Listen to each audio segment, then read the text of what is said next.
Dayangku Intan atau nama sebenarnya Tunku Intan binti Tunku Abdul Hamid bukan sekadar seorang penyanyi yang pernah mewarnai industri muzik Malaysia, tetapi juga figura yang melangkah berani ke dunia politik dengan identiti yang tersendiri.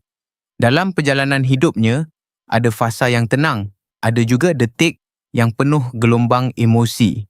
Kini, selepas 11 bulan menjalani sebuah hubungan yang jarang diperkatakan secara terbuka, beliau akhirnya mengumumkan tarikh perkahwinan serta insan yang bakal menjadi teman hidupnya.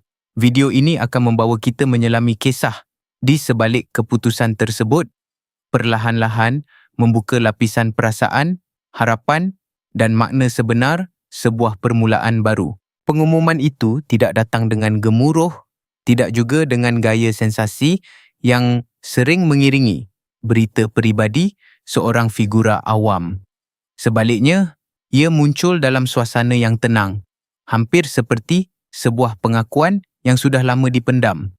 Dayangku Intan akhirnya membuka ruang yang selama ini tertutup rapat, memperkenalkan kepada umum insan yang kini berada paling dekat di hatinya.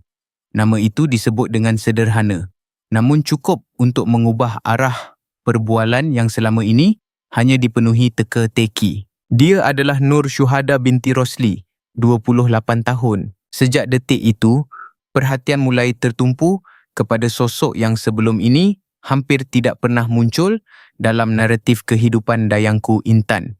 Tidak banyak yang diketahui secara terbuka, seolah-olah hubungan ini dibina jauh daripada sorotan berlebihan. Namun mungkin di situlah letaknya makna sebenar bagi mereka berdua, sebuah ruang yang tidak terganggu, tempat di mana masa boleh berjalan tanpa tekanan penilaian luar. Jika diperhatikan dengan teliti, perjalanan 11 bulan itu bukanlah sesuatu yang terlalu panjang dalam ukuran waktu, tetapi cukup untuk membentuk satu kepercayaan yang kukuh. Dalam beberapa petunjuk halus yang pernah muncul, senyuman yang sedikit berbeza, ketenangan dalam setiap penampilan, ada bayangan bahawa sesuatu yang lebih mendalam sedang berkembang. Bukan sesuatu yang diumumkan secara terburu-buru, tetapi perlahan-lahan, seperti cerita yang memilih masa sendiri untuk diceritakan. Nur Syuhada pula, walaupun usianya jauh lebih muda, tidak digambarkan sebagai sekadar pelengkap dalam kisah ini. Ada sisi keteguhan yang tersirat, seolah-olah kehadirannya membawa keseimbangan yang tidak dapat dilihat secara langsung.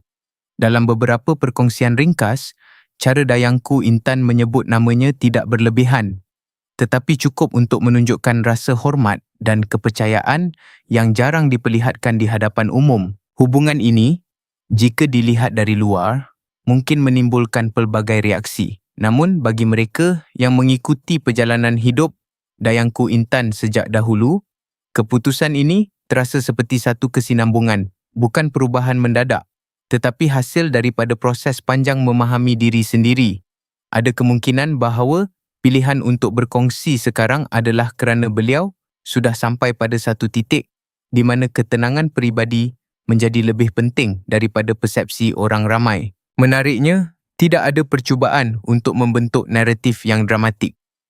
Tiada cerita berlebihan tentang bagaimana mereka bertemu atau detik-detik romantik yang sering menjadi tumpuan. Sebaliknya, yang ditonjolkan hanyalah kejujuran yang sederhana. Dua individu yang memilih untuk berjalan bersama tanpa perlu menjelaskan setiap langkah kepada dunia. Dan mungkin di situlah daya tariknya. Dalam dunia yang sering menuntut penjelasan, kisah ini hadir dengan cara yang lebih senyap. Ia tidak meminta perhatian, tetapi tetap menarik perhatian. Ia tidak cuba meyakinkan sesiapa, tetapi secara perlahan membuat orang ingin memahami lebih jauh. Dalam beberapa tahun kebelakangan ini, arah kehidupan Dayangku Intan kelihatan berubah secara perlahan. Seolah-olah beliau memilih untuk melangkah keluar daripada hiruk pikuk yang pernah menjadi sebahagian besar daripada dirinya. Tumpuannya kini lebih banyak terarah kepada sesuatu yang lebih peribadi, kesihatan, ketenangan dan ruang yang memberi makna kepada hari-harinya. Perubahan ini tidak berlaku secara tiba-tiba, tetapi terbentuk melalui pengalaman yang memerlukan ketabahan yang panjang. Di sebalik senyuman yang sering dilihat, tersimpan satu perjalanan yang tidak mudah. Dayangku Intan telah berdepan dengan masalah buah pinggang untuk tempoh yang lama. Satu keadaan yang menuntut disiplin dan kekuatan mental yang berterusan. Rawatan dialisis yang perlu dilakukan secara berkala menjadi sebahagian daripada rutin hidupnya. Sesuatu yang tidak dapat dielakkan, tetapi diterima dengan ketenangan yang luar biasa. Dalam diam, ia mengubah cara beliau melihat masa, kesihatan dan nilai setiap detik yang dilalui. Ada satu kisah lama yang sering disebut dengan nada yang lembut tentang kesediaan suaminya, Rosman Yahil, yang pernah berhasrat untuk mendermakan buah pinggang kepadanya sekitar tahun 2014. Niat itu sendiri sudah cukup untuk menggambarkan kedalaman hubungan mereka, walaupun akhirnya tidak dapat direalisasikan atas sebab kesihatan. Perkara itu tidak pernah dijadikan drama. Sebaliknya kekal sebagai satu kenangan yang menunjukkan bagaimana sokongan boleh hadir dalam bentuk yang paling senyap tetapi paling bermakna. Namun yang lebih menonjol bukan sekadar cabaran itu sendiri, tetapi cara Dayangku Intan memilih untuk menghadapinya. Beliau tidak membiarkan keadaan kesihatan mendefinisikan dirinya sepenuhnya. Di media sosial, khususnya melalui Instagram peribadi, beliau sering berkongsi potongan kecil kehidupan, gambar sederhana, kata-kata yang tidak terlalu panjang, tetapi cukup untuk membawa rasa harapan. Ia bukan tentang menunjukkan kekuatan secara terbuka, tetapi lebih kepada mengingatkan bahawa kehidupan masih boleh diteruskan dengan cara yang lembut. Dalam masa yang sama, hubungannya dengan dunia seni tidak pernah benar-benar terputus. Walaupun tidak lagi seaktif dahulu, Dayangku Intan masih muncul dalam beberapa program khas, terutamanya acara yang mengimbau kembali era muzik 80-an dan 90-an.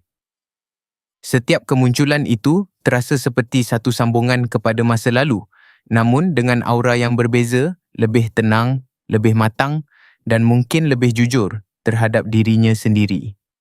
Lagu-lagu yang pernah menjadi identitinya kini dibawakan dengan lapisan emosi yang berbeza, seiring dengan perjalanan hidup yang telah dilalui.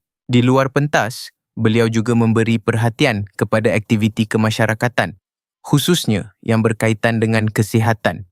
Penglibatannya dalam kempen kesedaran, penyakit buah pinggang dan bantuan kepada pesakit yang memerlukan bukanlah sesuatu yang dilakukan untuk publicity.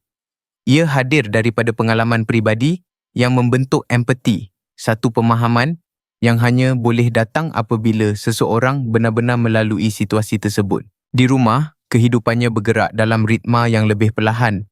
Masa bersama keluarga menjadi keutamaan, jauh daripada tekanan dunia luar yang pernah mengelilinginya.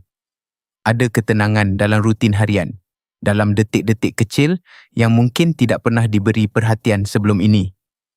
Selepas melalui pelbagai fasa, dari dunia hiburan hingga ke politik, pilihan untuk kembali kepada kesederhanaan terasa seperti satu bentuk keseimbangan yang akhirnya ditemui. Dalam setiap kisah kehidupan, ada saat di mana kita diajak untuk melihat lebih dalam daripada apa yang tampak di permukaan. Kisah Dayangku, Intan dan Nur Syuhada mungkin hadir dengan perbezaan usia, latar belakang dan perjalanan yang tidak sama. Tetapi di situlah letaknya nilai sebuah hubungan, pada keikhlasan yang tidak selalu perlu dijelaskan.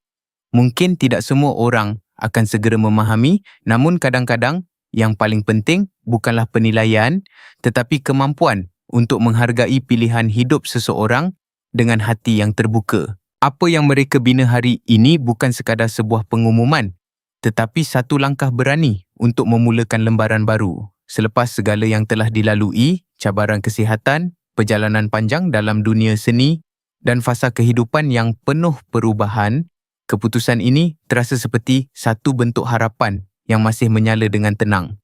Dan mungkin, daripada kita mencari jawapan, lebih baik kita memberi ruang untuk kisah ini berkembang dengan cara mereka sendiri. Jika anda merasakan bahawa setiap insan berhak untuk bahagia dengan caranya sendiri, maka inilah masanya untuk kita menunjukkan sokongan itu.